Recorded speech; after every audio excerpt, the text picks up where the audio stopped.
Чё? Тебе обзор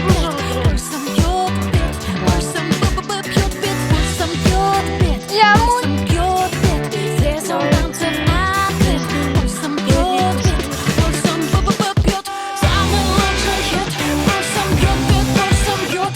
А ты видел, как он на пианино играл?